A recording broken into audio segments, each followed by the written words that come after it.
আমরা পুরোপুরি এই দেউচিয়া এলাকার সমস্ত বাসিন্দায় আমরা এটা কনফার্ম করতে পারি যে এই টাকাগুলো ওনার টাকা নয়, এই টাকাগুলো অন্যজনার।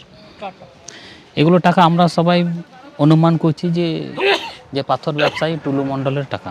কেননা ইনি হচ্ছেন মিনার মণ্ডল, হচ্ছেন টুলু মণ্ডলের ঘনিষ্ঠ আত্মীয়, ঠিক আছে। প্লাস আপনার এই দেউচাতে এইখানে একটা বাইপাস একটা রোড হয়েছিল, সেই রোড থেকে অনেক টাকা কালেকশন করা হয়েছিল কিন্তু এই মানে টিএমসি সরকারি চলাকালীন কিন্তু। আর টুলু মণ্ডলের উনি ম্যানেজার ছিলেন ডিসিআর গেটের, রায়পুর ডিসিআর গেটের ম্যানেজার ছিলেন। হ্যাঁ, এই বিপুল পরিমাণ টাকা উদ্ধার এবং সঙ্গে যে সোনা উদ্ধার হয়েছে, পুলিশের ভূমিকার ভূয়সী প্রশংসা করেছেন রাজ্যের মুখ্যমন্ত্রী শুভেন্দু অধিকারী।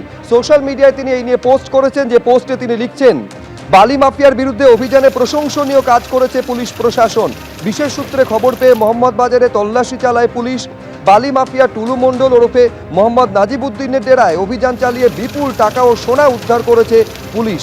অবৈধ সম্পদের এই উদ্ধার অভিযান নিয়ে ডিজিপি এবং এসপির প্রশংসা করেছেন রাজ্যের মুখ্যমন্ত্রী।